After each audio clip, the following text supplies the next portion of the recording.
এখন আমি তেঁতুল আর দেশি আমড়া দিয়ে আচার বানিয়ে নেব মিশিয়ে, মানে দুটো উপকরণ মিশিয়ে আচারটা বানিয়ে নেব। তার জন্য কিন্তু একটা মশলা বানিয়ে নিতে হবে। প্রথমেই ওভেনে একটা কড়াই বসিয়ে দিয়ে দিয়েছি দুটো ছোট সাইজের তেজপাতা, দুটো শুকনো লঙ্কা।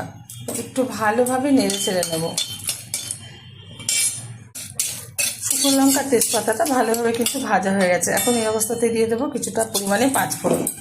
এটাও খুব ভালোভাবে ভেজে নেবো লঙ্কা তেজপাতার সাথে। আর এটা যখন ভাজা হয়ে যাবে, এটা কিন্তু পোড়ানো যাবে না, হালকাভাবে ভেজে আমি তুলে নিয়ে শিলনোড়ায় আধ ভাঙা মতো গুঁড়ো করে নেব। এটা কিন্তু মিহি গুঁড়ো করলে হবে না, আধ ভাঙায় করতে হবে।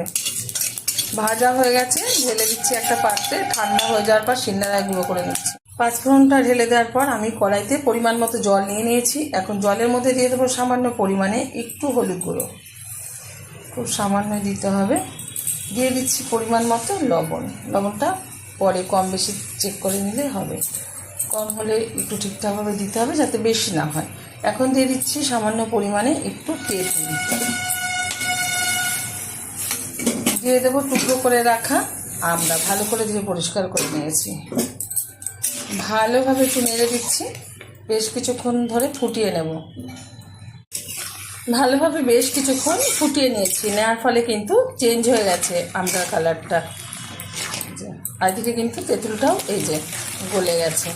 আর একটু ঘেটে দিলে আরও গলে যাবে, যত সিদ্ধ হবে ততই কিন্তু গলে গিয়ে মিশে যাবে আমড়ার মধ্যে। এখন দিয়ে দেবো ভালো কালার আসার জন্য একটু কাশ্মীরি লঙ্কার গুঁড়ো। দিয়ে দিচ্ছি এক বাটি চিনি। এখানে কিন্তু আপনারা চিনির বদলে মানে গুড় দিয়েও করতে পারেন। দিয়ে দিচ্ছি ভেজে রাখা মশলা, আধ ভাঙা মতন আমি গুঁড়ো করে নিয়েছি শিলনোড়ায়। এবার ভালোভাবে আমি ফুটিয়ে তৈরি করে নেব আজকে আমড়ার আচার। আমার এই রেসিপি যদি আপনাদের ভালো লেগে থাকে, আপনারা অবশ্যই আমার চ্যানেলটিকে সাবস্ক্রাইব করবেন, লাইক করবেন, শেয়ার করবেন।